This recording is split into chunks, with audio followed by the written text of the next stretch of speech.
La dissociation peut arriver très vite après un événement traumatique, que ce soit dans une relation abusive ou si vous avez eu toutes sortes de traumatismes, d'événements traumatisants dans votre vie.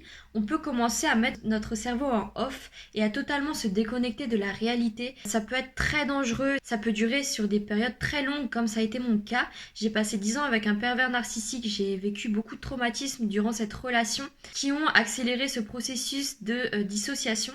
Et ça a duré pendant bien 1 an et demi, voire 2 ans, où je me sentais totalement déconnectée de mon corps, déconnectée de mes pensées. Et il y a beaucoup d'actions durant ces 2 ans dont je n'ai plus aucun souvenir. Donc ça peut être assez dangereux pour la suite. Je vais vous donner dans cette vidéo 5 signes que vous aussi vous souffrez de dissociation. Il faut savoir qu'il y a 50% de la population mondiale qui souffre de dissociation au moins une fois dans sa vie. Donc c'est pour ça que je pense qu'il est très important de faire cette vidéo, tout simplement pour savoir que vous n'êtes pas les seuls à vivre ce genre de choses et que ça peut des fois amener à un grand travail sur soi à faire qui va totalement libérer et changer la vision que vous avez de votre vie et de vos traumatismes passés. C'est ce qui a été mon cas et je vais vous expliquer tout ça dans cette vidéo. Restez bien jusqu'à la fin.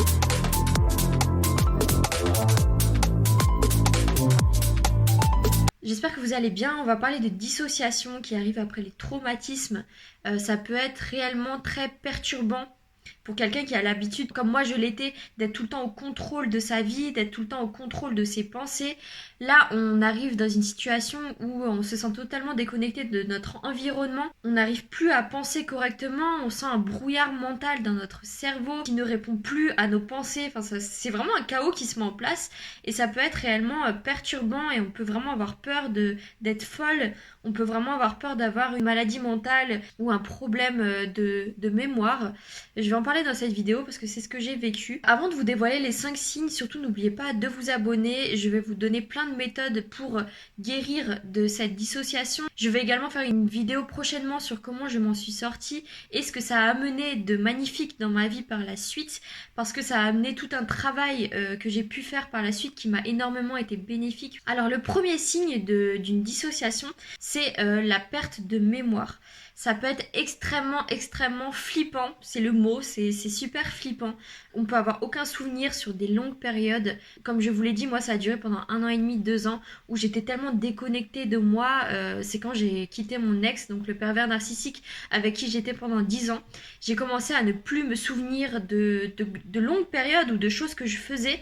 On a beau me raconter maintenant ce que j'ai fait durant cette période, j'en ai aucun souvenir. Je sais que durant cette période, je me sentais vraiment comme dans un brouillard mental, j'arrivais plus à réfléchir correctement, j'étais comme déconnectée de mon corps.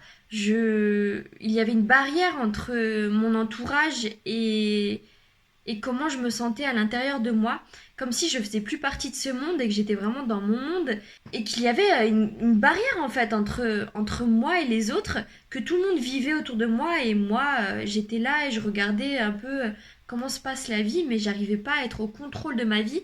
Je me laissais aller en fait et j'arrivais pas à reprendre les rênes de ma vie.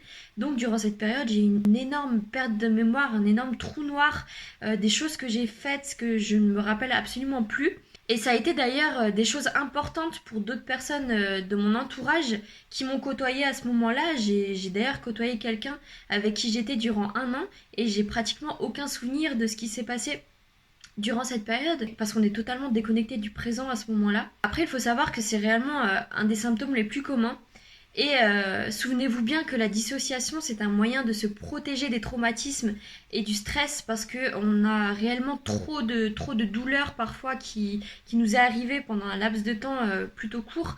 Donc notre cerveau se met en off, il nous protège pour ne pas qu'on devienne folle, pour ne pas qu'on fasse un burn-out et qu'on délire tout simplement. Donc c'est un moyen de se déconnecter et de ne plus ressentir cette douleur des traumatismes ou d'un événement qui a pu nous choquer. Le deuxième signe que peut-être vous êtes en état de dissociation, c'est le fait de se regarder faire des choses et de se sentir extérieur, d'avoir l'impression, comme je vous le disais, de n'avoir aucun contrôle sur les événements, de se laisser aller, de ne pas être aux commandes de sa vie. On a la sensation de ne pas être dans son corps. J'ai le souvenir par exemple de repas de famille où je voyais tout le monde parler, tout le monde me parlait et moi j'arrivais pas à être vraiment présente durant ce repas parce que j'étais tout simplement ailleurs, mais je pourrais même pas vous dire où parce que je pensais pas à quelque chose en particulier. C'est juste que je me sentais loin de tout ça, je me sentais loin de là où j'étais. Mentalement, j'étais loin et j'étais dissociée et il y avait une barrière entre ma famille et moi et j'arrivais pas à revenir, j'arrivais pas à me réveiller. Il fallait que je me réveille, il fallait que je, que je me sente présente en fait et j'arrivais pas par aucun moyen. Le troisième signe, c'est qu'on peut également se sentir étourdi, engourdi, je dirais plus. Une sensation d'engourdissement du cerveau, on n'arrive pas à réfléchir, on n'arrive pas à se remettre dans la réalité, à se remettre dans le présent. On est endormi, engourdi, on n'arrive pas à réfléchir. Des fois, c'est ce qui m'est arrivé aussi, j'avais du mal à parler. D'ailleurs, c'est pour ça que je coupe souvent mes vidéos parce que c'est un symptôme qui m'est resté. Je cherche beaucoup plus mes mots maintenant depuis que j'ai subi ces traumatismes et donc cette dissociation. Parce que j'ai toujours un peu de mal à être au clair avec mes idées. Ça commence à revenir petit à petit, mais c'est vrai que c'est un des symptômes de cette dissociation qui m'a le plus gênée. Et c'est pour ça que peut-être vous voyez que mes vidéos sont très coupées parce que je cherche beaucoup mes mots et je réapprends à parler d'une manière fluide. Mais durant cette période de 2-3 ans, j'arrivais plus à parler correctement, à mettre au clair mes idées, à mettre au clair mes pensées, donc ça peut être extrêmement difficile. Mais sachez que vous n'êtes pas seul et que tout se guérit également. Enfin, le quatrième symptôme, c'est de ne ressentir aucune douleur, que ce soit mentale ou physique. On se sent tellement déconnecté mentalement qu'on ne ressent plus la douleur. Et en fait, le fait de ne plus ressentir cette douleur, on a du mal à se sentir vivant. Et un des symptômes qui peut être extrêmement grave, c'est que les gens peuvent commencer à se faire du mal. Ça n'a pas été mon cas, mais je sais qu'il y a beaucoup de gens qui le font. Ils peuvent commencer à se faire du mal pour se sentir vivant, parce qu'on a tellement l'impression que tout le monde vit sauf nous, on se sent tellement déconnecté qu'on a besoin d'une solution rapide pour se sentir vivant et pas un mort vivant qui traînerait parmi les vivants. Donc c'est une sensation vraiment horrible d'être enfermé dans un corps et d'être loin en fait. Ce qui a marché pour moi dans ce genre de situation, c'est de prendre une douche froide. Ça peut vous ramener tout de suite dans un état de conscience. Le sport également et bien sûr la méditation, j'en parle dans toutes mes vidéos. Et si vous avez encore des doutes dessus, c'est réellement ça qui a changé la vision que j'avais de ma vie et qui m'a aidé justement à reprendre les rênes et à arrêter cet état d'inconscience que j'avais.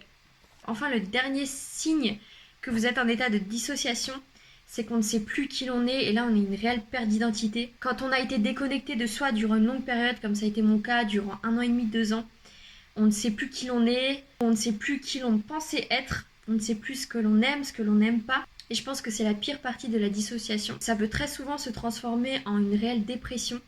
Alors, on va appeler ça dépression ou ça peut être un signe d'un début d'éveil spirituel. Ça a été mon cas. Souvent, la dépression veut dire que vous avez des pensées en vous que vous ne voulez pas voir et ça vous éveille à ces pensées, donc vous pouvez ressentir énormément de douleur, c'est ce qu'on appelle la dépression. Mais si vous allez au bout de cette douleur, si vous cherchez vraiment ce qui vous rend mal, si vous n'avez pas peur d'éclairer ces parts d'ombre en vous et de les accepter, ça va réellement se transformer en un éveil spirituel et ça va être transformateur dans votre vie. J'en parle dans mes autres vidéos, d'accepter votre part d'ombre pour changer votre vie.